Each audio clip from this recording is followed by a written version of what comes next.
네, 3학년 1학기 1단원 덧셈과 뺄셈 공부해 보겠습니다. 이제 모든 연산의 더하기, 빼기, 곱하기, 나누기로 이제 대표되는 연산의 가장 기본이 덧셈과 뺄셈인 거죠. 그래서 덧셈과 뺄셈을 할 때 우리가 초등학교 2학년 때부터 혹은 1학년 때부터 공부했을 때 기준이 뭐였냐면요. 받아올림, 덧셈 같은 경우는 받아올림이고요. 이렇게 보이시죠? 그 다음에 뺄셈 같은 경우는 받아내림. 그래서 여러분들도 아실 거예요. 받아올림이 없는 덧셈이 편하고 받아올림이 있는 덧셈은 이렇게 10개를 넘으니까 막 손가락으로 세다가 이제 올라가고 뭐 이렇게 좀 복잡하잖아요. 마찬가지로 받아내림이 없는 뺄셈도 비교적 쉬운 반면에 받아내림이 있는 뺄셈은 좀 더 어려웠어요. 근데 이제 초등학교 3학년 과정의 가장 큰 특징은 숫자가 또 하나 더 생겼다는 거죠. 우리가 2학년 때까지는 12자리까지 공부하다가 이제는 100의 자리까지, 그러니까 뭐 100원, 200원, 300원 이렇게 생각하시면 돼요. 거기까지 연산을 해야 되는 거라서 받아올림을 한 번 하는 경우도 있고 두 번 하는 경우도 있습니다. 때에 따라서는. 그러니까 여기서 한 번 하고 여기서 한 번 하고 두 번 하는 경우가 있고요. 받아내림 같은 경우도 한 번 빼는 경우가 있고 두 번 빌려주는 경우가 있어요. 그래서 그런 것들을 잘 생각해서 이제 공부하시면 되겠습니다. 여기서 배울 거는 이 5가지 내용에 대해서 연산을 이제 하는 거고, 정확히는 덧셈과 뺄셈 연산을 하는 방법을 익히는 거죠. 그래서 첫 페이지부터 진행하겠습니다. 우선 6쪽에 덧셈에 대한 개념인데요. 덧셈의 이제 첫 번째 덧셈 개념이죠. 간단합니다. 받아올림이 없습니다. 받아올림이 없다는 얘기는 그냥 여러분들이 연산하셔도 되는 거예요. 그래서 여기 보시면 알겠지만 318 더하기 251입니다. 318, 그래서 100 모형이 3개 있고 10 모형이 1개 있고 1 모형이 8개가 있는 상황이고요. 또 다른 거는 100 모형이 2개, 10 모형이 5개, 1 모형이 1개가 있는 상황이죠. 그래서 더하면 됩니다. 덧셈은요. 1의 자리부터 차례대로 앞으로 이렇게 진출해서 쌓아나가는 거라고 생각하시면 돼요. 그래서 1의 자리를 봤더니면 1 모형을 봤더니 8 더하기 1은 9. 받아올림이 없죠. 그래서 1모형은 9개 모았어요. 이게 10개가 모았다면 앞으로 10모형이 하나가 늘었을 텐데 지금 10개가 안 되기 때문에 10모형이 증가할 일은 없어요. 그래서 받아올림이 없습니다. 그래서 1모형은 해결했기 때문에 10모형을 보면 이 1은 1이 아니죠. 그쵸? 10이죠. 10의 자리에 써있기 때문에 10입니다. 10과 50을 더하는 거죠. 물론 개수로 따지면 10모형이 1개, 10모형이 5개니까 10모형이 6개고요. 이 6개, 10모형이 6개니까 10모형이 6개, 60을 의미하는 겁니다. 그래서 이것도 역시 받아올림이 없기 때문에 만약에 받아올림이 있었으면 여기 10이 10개 모이면 100원이거든요. 10원짜리 10개 세보세요. 100원이거든요. 받아올림이 있었으면 100이 하나, 100 모형이 하나 증가했겠죠. 근데 지금 받아올림이 없기 때문에 그냥 하겠습니다. 그러면 여기까지는 했고요. 마지막 100 모형 처리하겠습니다. 100 모형이 3개, 2개니까 5개죠. 근데 이 5가 사실은 500을 의미하는 거죠. 100모형 개수가 3개고 100모형 개수가 2개지 저 3이라는 숫자는 100모형이 3개 있다는 뜻이고 100모형이 2개 있다는 뜻이니까 합치면 100모형은 공 2개 붙이시면 돼요. 100모형이 5개다. 이렇게 생각하시면 되겠습니다. 근데 이제 이렇게 세는 경우도 있고요. 우리가 대충 세는 경우가 있어요.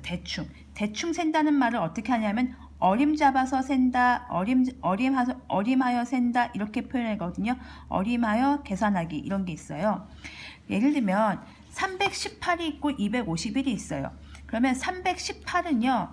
보시면 알겠어요. 만약에 여러분들 키가 3학년 친구들 키가 예를 들어서 138cm라고 한다면 어디에 가깝죠? 140cm라고 할 수 있죠. 138을 이제 130이라고 얘기는 안 하죠. 근데 만약에 어떤 친구 키가 132cm야 그러면 우리가 130cm야 라고 어림할 수 있죠. 이렇게 어림한다는 말은 정확하게 계산하는 게 아니고 대충 계산하는 건데 보통 1의 자리 숫자를 무시하고 어림 잡는 거예요. 그래서 318은 보시면 알겠지만 310이 있고 320이 있어요. 그 1의 자리 숫자를 0으로 처리하는 거예요. 그래서 318은 대충 320에 더 가깝겠죠. 그래서 320쯤으로 그냥 어림 잡아서 대충 얘기하는 거고요. 251은 자 1의 자리 숫자를 0으로 만드세요. 250과 260 사이에 있는 숫자예요. 251은 여기 있죠. 250이 더 가깝죠. 그래서 250쯤으로 어림을 하면 이게 좋은 점이 그런 거예요. 320과 250을 어림을 하면 1의 자리가 0이기 때문에 그냥 간단하게 더해서 570이라고 어림할 수 있습니다. 물론 정확한 값은 318과 251을 정확한 값은 8 더하기 1은 9, 1 더하기 5는 6, 3 더하기 2는 5. 569가 정확한 값이겠죠. 그런데 어림 잡아서 계산을 한다면 570이 되는 겁니다. 이런 방법, 어림 잡아서 하는 방법이 있고요.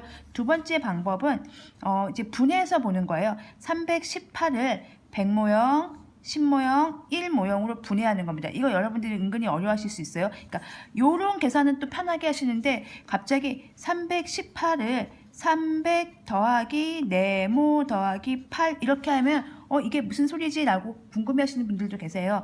이 등호를 중심으로 왼쪽에 있는 숫자와 오른쪽에 있는 숫자가 뭐하다는 거예요? 이 기호는 그렇죠. 같다라는 겁니다.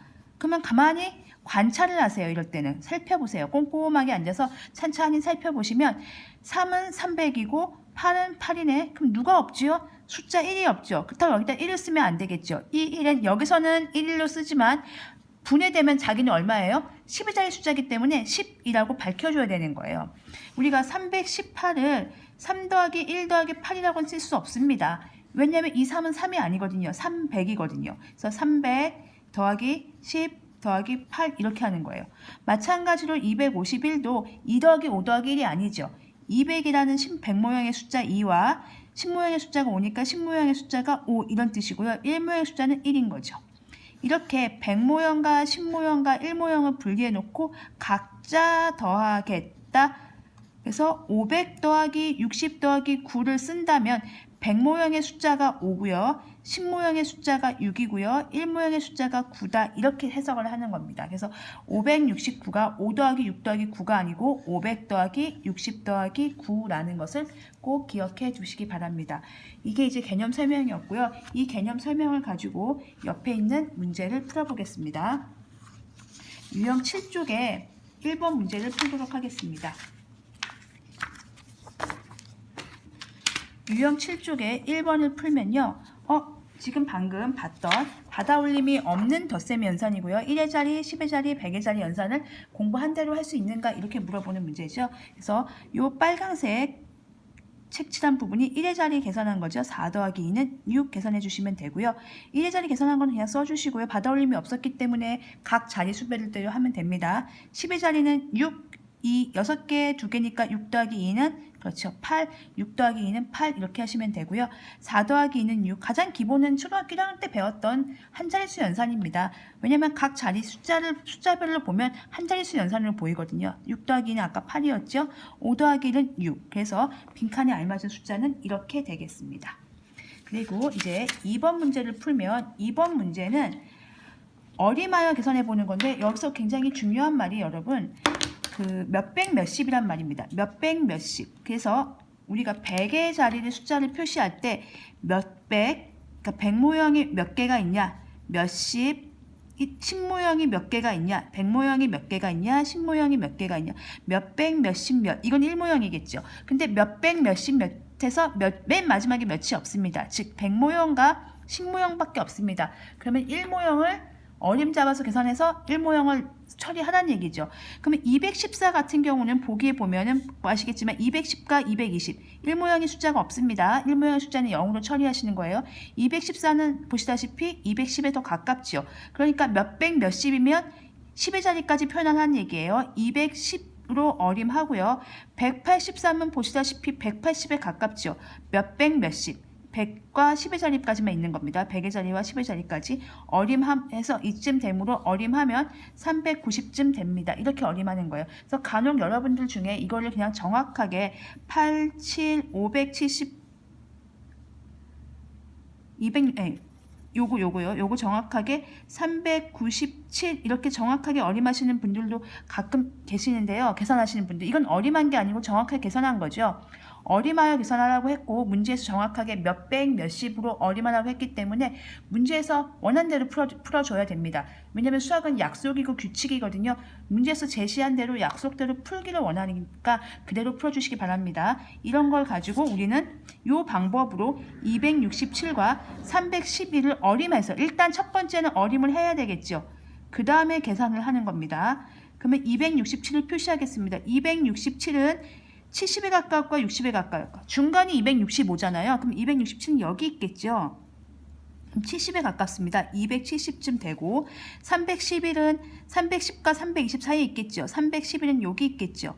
310에 가깝겠죠. 310쯤 되므로 뭐뭐쯤 되므로 어림하여 계산하면 270과 310을 더하는 거죠. 그러면은 여기 270이 오고 310이 오니까 옆으로 계산할 수 있으면 계산하는데요. 혹시 실수하실까봐 세로 세모 연산을 하시면 좋습니다. 그래서 580쯤 됩니다. 그래서 몇백 몇십으로 어림했기 때문에 1일자리 숫자가 없습니다. 왜냐면 1일자리 숫자를 우리가 생략하고 그거를 가까운 쪽으로 그냥 붙였기 때문에요. 1일자리 숫자가 없다. 그거를 꼭 기억해 주시기 바랍니다. 그러면 마지막 3번을 풀도록 하겠습니다. 3번은 463과 324를 다음과 같은 방법으로 아까 공부했던 마지막 방법입니다. 318을 100모형, 10모형, 1모형을 분리를 한 거죠. 자, 보시면 463이 그러니까 이런 거예요. 463을 4 더하기 6 더하기 3으로 쓰는 게 아닙니다. 이 4는 4가 아니죠. 400입니다. 100모형이 4개 이 얘기고요. 이 6은요. 6이 아니죠. 10모형이 6개 60이란 얘기고요. 이 3은 1모형이니까 그냥 3 맞습니다. 이 3은 303이 아니죠. 100모형이 3개 300이라는 숫자였고요. 이 2는 10모형이 2개 20이라는 숫자였고요. 이 4는 1모형이 4개 1모형 그냥 4라고 쓰면 되죠. 그래서 더하면 1모형부터 더하겠습니다. 7개 받아올림이 없기 때문에 그냥 10모형이 8개 100모형이 7개 그래서 787입니다. 100모형의 숫자가 7, 10모형의 숫자가 8, 1모형의 숫자가 7이니까 787. 그래서 이쪽을 먼저 계산하고 이렇게 써도 되는 그런 방법을 공부한 겁니다. 이렇게 해서 제일 첫 페이지에 있는 받아 올림이 없는 연산을 했고요. 이제 그 다음에는 받아 올림이 한 번 있는 연산을 지금부터 공부해 보겠습니다. 다음 영상에서 틀어드리겠습니다.